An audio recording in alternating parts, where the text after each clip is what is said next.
You ever notice how being tired can turn you into a suspect in your own life? Like, the moment you stop smiling all the time, people start asking, what's wrong with you? Or worse, why are you being like this? And you're standing there just trying to hold it together, thinking, I'm not being like anything, I'm just trying not to collapse. But that's the thing about exhaustion. The world doesn't see it. It just sees a change in your tone, a pause that wasn't there before, and suddenly you're misunderstood. There's this invisible line between being tired and being seen as difficult. You cross it the moment your patience runs out. Maybe you stop replying to messages right away. Maybe you cancel plans. Maybe you just don't have the energy to be the good sport anymore. And people start to take it personally. They think you've changed. They don't realize that life has been quietly draining you, like a phone battery that won't charge past 7%. You're not ignoring anyone. You're conserving energy. You're surviving. We live in a culture where burnout looks suspicious. If you're not hustling, not smiling, not constantly motivated, people assume something's wrong with your character. You say, I'm just tired, and they look at you like you've confessed to a crime. Because somewhere along the way, we turned exhaustion into a moral failing. You're not allowed to rest. You're not allowed to say, I can't. You have to keep performing even when your soul's got nothing left to give. And it's funny how that kind of pressure changes people. You start pretending you're fine because it's easier than explaining that you're not. You force the smile, the small talk, the energy you don't have just to keep everyone comfortable. Because the truth is, tired people make others uncomfortable. We remind them of their own limits. And nobody likes to see the reflection of their own fatigue. There's this weird performance we all do, this act of holding it together so no one thinks we're falling apart. You wake up exhausted, but you still put on your I'm doing great face before logging into work or walking out the door. You sit in meetings, nodding along, even though your brain checked out somewhere between good morning and let's circle back. You answer messages with exclamation points to sound cheerful. Like punctuation is the last line of defense against burnout. It's exhausting pretending not to be exhausted. And the worst part is, when you finally stop pretending, when you finally drop the act, people think you've become negative. You say, I need some space, and suddenly you're distant. You say, I don't have the energy, and now you're lazy. You get quiet, and they call you cold. No one ever considers that maybe you've just been carrying too much for too long.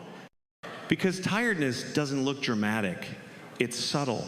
It's the sigh before you speak, the hesitation before you answer, the look in your eyes that says, you're still here, but only barely.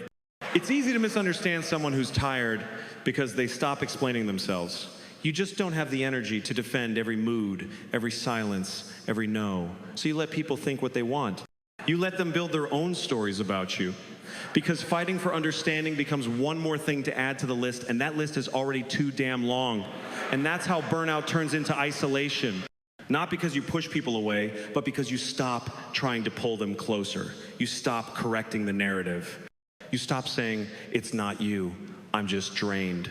You stop showing up to everything. Stop answering right away. Stop pretending to care about things that once mattered. You shrink your circle down to the people who understand silence as a full sentence. The ones who know that your quiet isn't anger, it's self-preservation. You learn that being misunderstood is the tax you pay for protecting your peace. And at some point, you realize that's okay. Because the people who truly see you, they don't need the explanation. They can feel the difference between distance and detachment. They know that when you disappear for a while, you're not gone, you're recharging. You're trying to find your way back to yourself in a world that keeps asking for more. What's crazy is how the same people who tell you to take care of yourself get frustrated when you actually do. The moment you set a boundary, it's inconvenient. You say no to something, and suddenly you're difficult. But that's the thing about exhaustion. It forces you to choose. You either keep pleasing everyone and lose yourself, or you disappoint a few people and finally breathe. And when you're tired enough, breathing starts to sound like a pretty good deal. There's a quiet kind of power in reaching that point.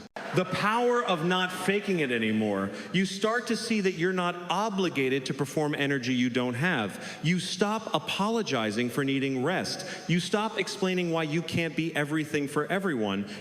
And that honesty, that rawness, it scares people, but it frees you. And maybe that's what being tired really teaches you, that there's a difference between giving up and letting go. You're not quitting life. You're releasing the parts that drain you. You're choosing to stop carrying what isn't yours. You start to understand that not every text needs a reply. Not every argument needs your side. And not every opportunity deserves your time. Because energy is expensive, and you finally realize you can't keep spending it on things that give you nothing back. It's strange how when you finally learn to protect your energy, people accuse you of changing.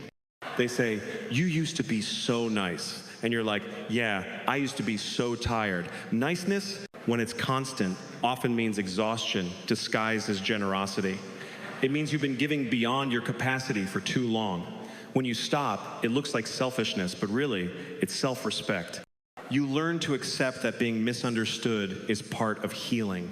You can't explain your way into peace. You can't make everyone understand the weight you've been carrying, and you shouldn't have to. There's something peaceful in no longer needing to be seen as good. Because once you stop chasing that, you start being real. You start saying what you mean. You start resting when you need to. You start realizing that the world won't fall apart if you take a break. It'll just keep spinning. And that's fine. And maybe that's the most misunderstood truth of all, that sometimes the kindest, strongest, most compassionate thing you can do for yourself and others is to step back, to say, I'm not available right now, to allow yourself to be tired without guilt. Because the line between burnout and being misunderstood is drawn by the world's impatience with honesty. And when you stop crossing that line just to make others comfortable, you start living on your own terms. So when people say, you've changed, let them. When they call you distant, quiet, moody, let them. They don't need to understand the difference between being tired and being done. You do. Because the truth is, you haven't become a bad person. You've just stopped performing one.